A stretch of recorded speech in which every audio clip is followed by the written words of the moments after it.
Fala galera, eu sou o Cauê Pacioli, que está começando mais um Cauê Entrevista e hoje estou com ele diretamente de Seattle, cantor e compositor, guitarrista, Sami Chohfi. Hey man, thanks for having me. How are you? Thanks for having me. You know, you are traveling all around the world because you are a world citizen, right? I am a citizen of the world. Yeah, yeah. My passport is full. It's full, yeah, full of stamps. And I'm gonna start talking about this because this inspired you for your album Extraordinary World. Mm-hmm. Can you tell us a little bit about this project? Well, Extraordinary World, I started writing in Cambodia. I met this man. I don't recall his name, and it was really hard to say in the Cambodian language, but he was born with no arms. Wow. And he learned how to make these bracelets with his feet. Mm-hmm. And sold those bracelets to all the tourists, Mm-hmm. and still there today. And with all this money that he earns, he supports himself and his family. Wow. So he was an inspiration to me because his whole life he was told that he would never be able to do anything, he wouldn't amount to anything, and he fought against the odds, which is a beautiful thing, which I like to sing about in my music, never giving up and always having hope.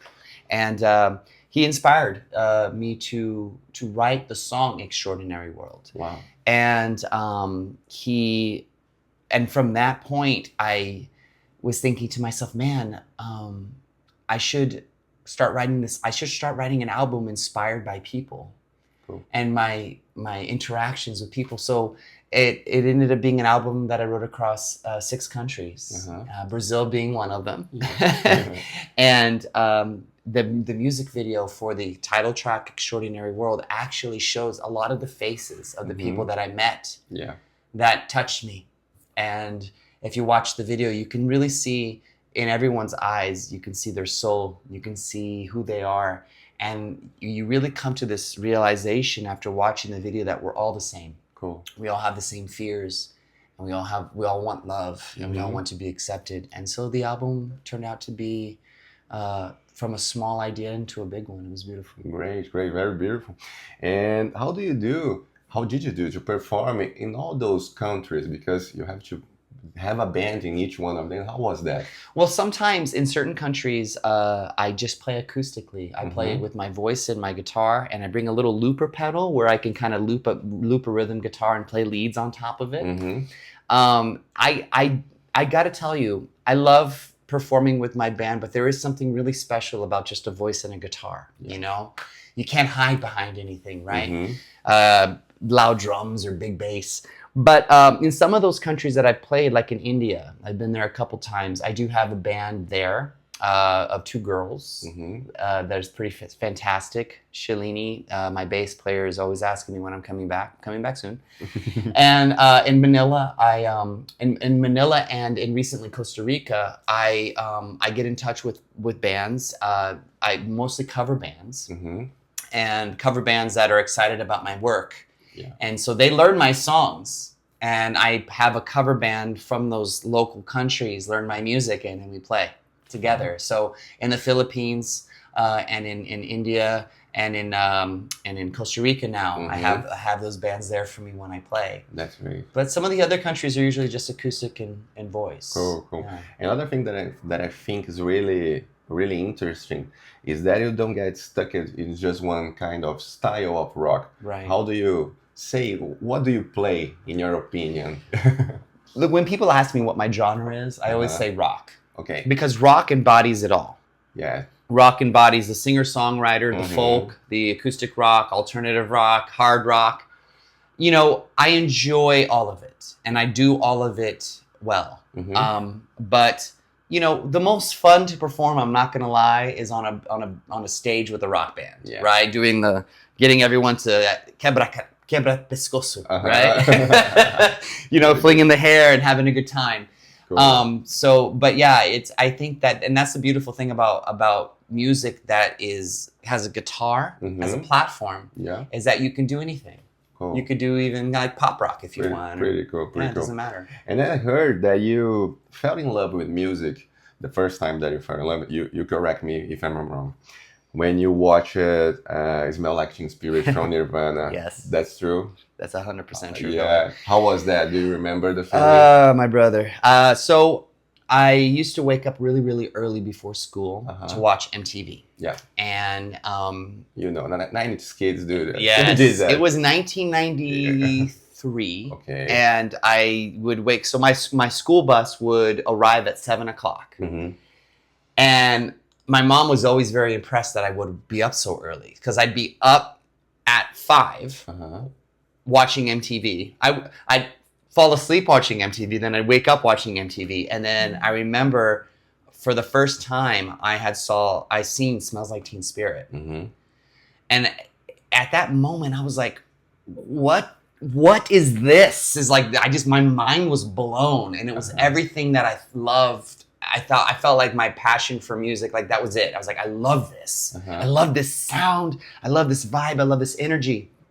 And that was when I was inspired. I asked my mom, I asked her to get me a guitar. And was after that music video, after I saw that music video, watching Kurt Cobain jump and play the chords and stuff. And, you know, full disclosure, my favorite band at first was Green Day. Wow. Yeah, and I love Green Day. So Dookie was like the album of my life at the time. But Nirvana was really the inspiration and the catalyst for why I moved to Seattle to start my career. Wow. And that was when you started your passion for music videos too? Okay, yes. So there was a lot of bands in the 90s that had some amazing videos. And I always dreamt of being able to make these amazing productions. Black Hole Sun by Soundgarden, right? Radiohead's Karma Police. Or anything from Radiohead for that matter, right? There's always so much meaning and depth. Those bands, I'm grateful for the fact that those bands showed me how to connect a storyline with a song. Being able to take a lyrical, the lyrical meaning and translate it into this beautiful visual. Cool. And bands of the 90s were really good at that. Even like some of the Aerosmith videos, right? If you look at the Aerosmith videos, those like, funny videos.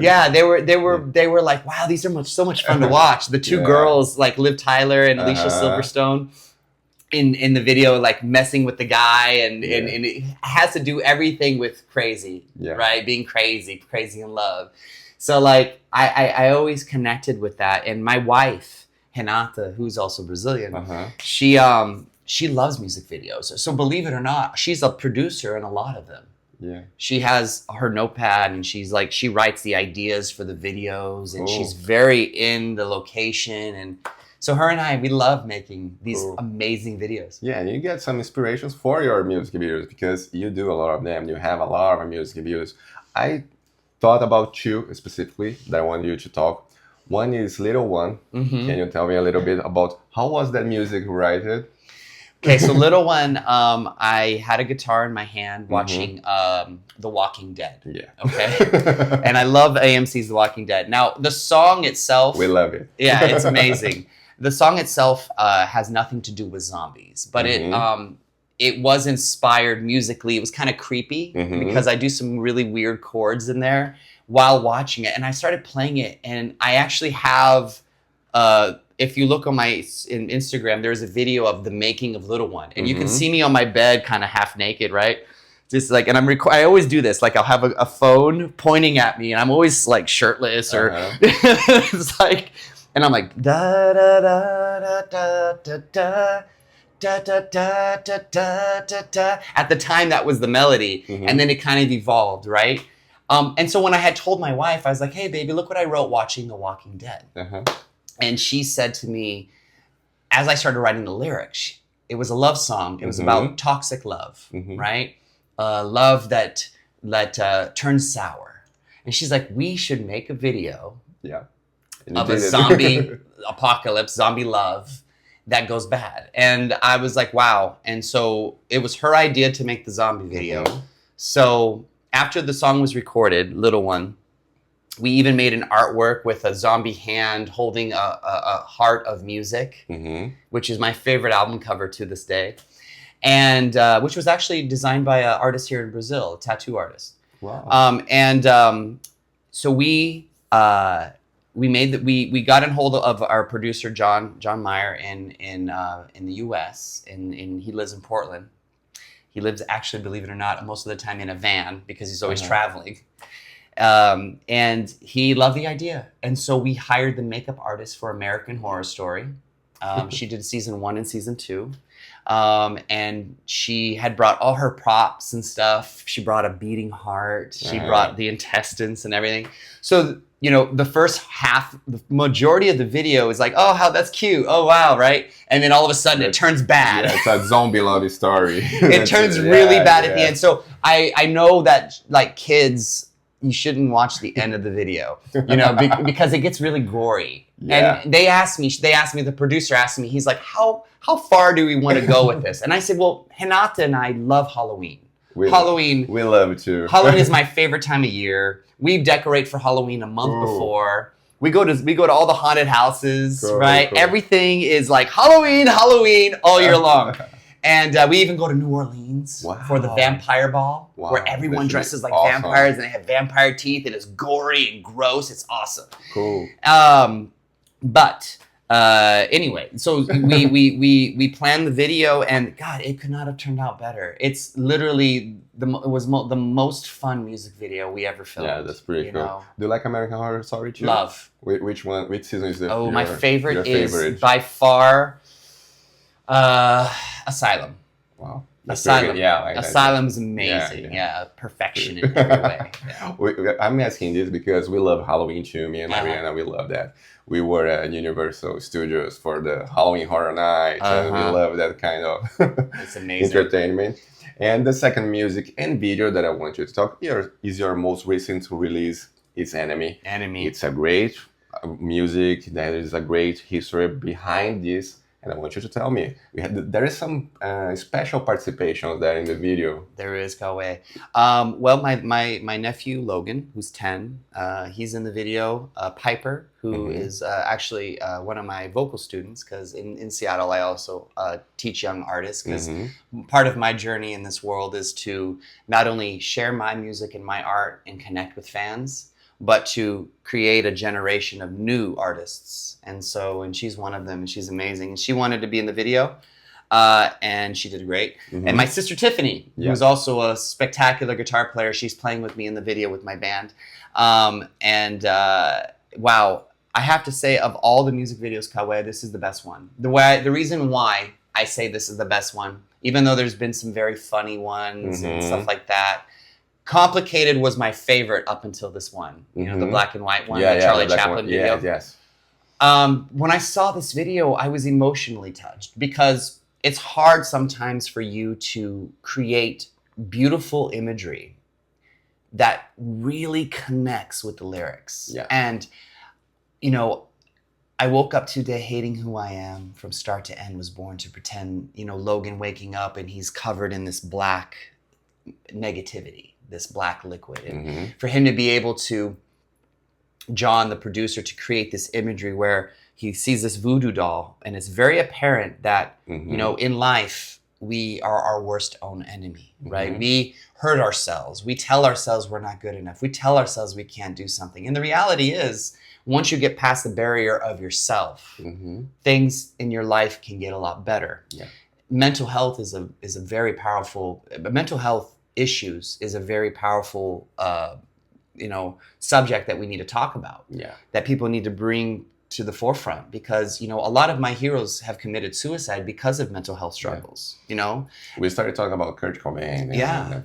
Chris Cornell, who's my favorite. Yeah. You know, Scott Weiland, you know, Stone Temple Pilots singer. They all struggle from mental health. You know, and it's a thing that people don't realize how important it is. And I think this music video really shows you that you have the power in a lot of regards. Sometimes you don't. Sometimes it's more chemical and it's something you can't control.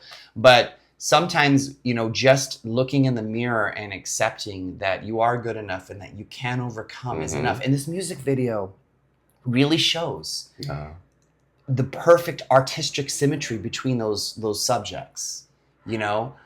I don't know. I told my producer, John, I was like, I don't know how we're going to top this video, because it's it's like it's like a perfection of a MIDI film, right? He did the production in such a way where everything is edited just right.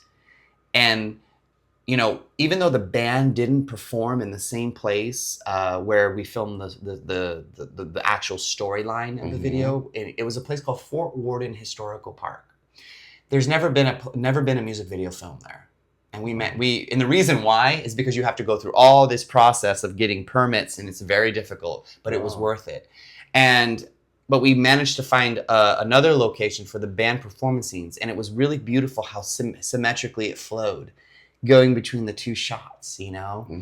And I encourage everyone to watch this video because I think it's going to touch you. I really do. Yeah, and that's important because you were looking for the mental health and talking about this in your artistic way. That's pretty cool. Everybody should watch that. I agree. Yeah. It's amazing. There's a lot of scenes in there where, you know, where the kid has Logan, he has the voodoo doll, and he starts pulling the pins out of the voodoo doll, and then he starts healing, and he's starting to realize, oh wow, if I pull these pins out of this doll, I'm healing. It's very metaphorical to what we do to ourselves. Or the girl with the doll. That's a good video for you to watch more than one time. You pick up all those things. All the references. Piper with the doll. You know, she's surrounded by these burnt dolls, which is, you know, social media tells little girls, you need to look like this, you need to feel like this.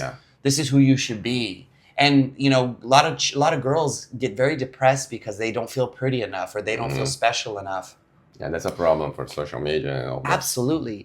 And so, you know, when the actors look into the mirror and then they see their evil selves turn on them and come and chase after them, that part of the music video is just so powerful because they had to make a decision to stop and turn and face them and extinguish them with just their energy, just their power. And it was, dude, I got to tell you, man, I get goosebumps just thinking about the video. I've watched it maybe 30 times. And like, you know, every time I watch it, I love it even more. It made me love the song more.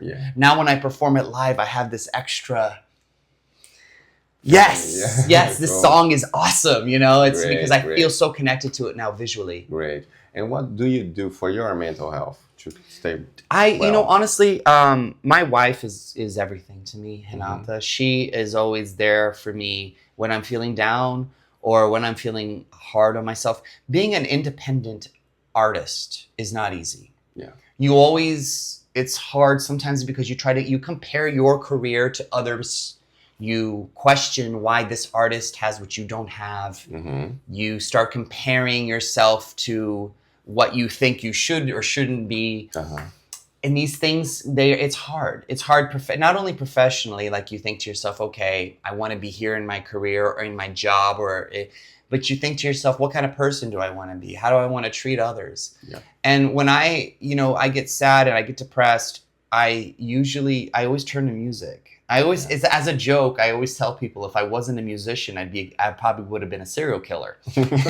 You know, because you can't handle everything, right? So, no, I'm just kidding. But like, you know, music has always been there as my song Anodyne. Anodyne, the meaning of the word anodyne is painkiller, is medicine to dull the pain. Anodyne is a love song for music. It's me singing about songs. I'm singing about music. And I think it's funny how often most of my fans say that's their favorite song. They don't subconsciously realize what it's about, I think, because it's very poetic, the lyrics. But it's always funny when I think people connect with that song specifically because we're all looking for something to take away the pain. Right? For me, it's music. Wow. You know? And when fans always tell me, or even bandmates, Anodyne's my favorite, and I always kind of smile. I don't tell them. I don't tell them why. I think, you know, but I think that's the reason. I think we're all looking for something to dull the pain a little bit, no matter what it is. And I feel like music is healing. Great. And if you have to choose one song to listen like every day for the rest of your life, which song would you choose? Can be yours or? It would be something from Chris Cornell. Chris Cornell. Oh yeah. Hard to pick one, Kawet, but I'll tell you my 3 favorite songs of all time. Okay, that's great. Okay. Coming from a hard rock guy who loves to, you know, rock, you're not going to believe this, but I think the most beautiful song ever is Iris by the Goo Goo Dolls. Wow, pretty good one. That song, when I heard Iris by the Goo Goo Dolls, that's when I started playing acoustic. That was the only song I wanted to play on the acoustic guitar. So then I learned that song, I learned Name. And when I do acoustic shows, like my last one in Cambodia, in Costa Rica, I would always introduce the song, this is my favorite song in the world. This is why I play acoustic guitar. Please enjoy this song. And the moment I start playing it, everyone knows what it is. Yeah. And the whole time, people are just singing it, you know? Because it's iconic. Yeah. And it's beautiful. And it's such a powerful song about love and about, you know, the fact that even when someone goes to another place, they're always with you. It's beautiful. It's beautiful. Great It's a beautiful song. And for kids that were watching MTV on the 90s, for sure they know that song. Oh, of course. But Chris Cornell, a lot of people don't realize Soundgarden and Audioslave are amazing albums, right? Everything from Soundgarden and Audioslave is amazing. I love that Audioslave record, that first one. But people don't realize that Chris Cornell's true genius was his solo stuff. He has 2 records called Euphoria Morning, which I listen to every day, almost, and Higher Truth, his last album, his last offering solo acoustically. I feel like his true vocal genius comes out on those records. So I know you asked for one song and I gave you, a few, but like it would be definitely anything from Chris Cornell and that Iris song from Great. Sami, thank you so much. That was a pleasure to be talking. Brothers, my we pleasure, could stay for more time. So everybody stay watching your song, listening to your song. Yeah. And keep in touch with your art, right? I think that if you guys like rock and roll, rock music, all genres of rock. Halloween. You like Halloween. If you like music videos, you should check out my work for sure. Yeah, watch Enemy. Enemy, yes. I can't wait. I hope you guys watch Enemy. And if you have a chance to enjoy Complicated as well, it's very different. All the videos, they're different. They're different. I do love that one too. Okay, see you guys. Bye, guys.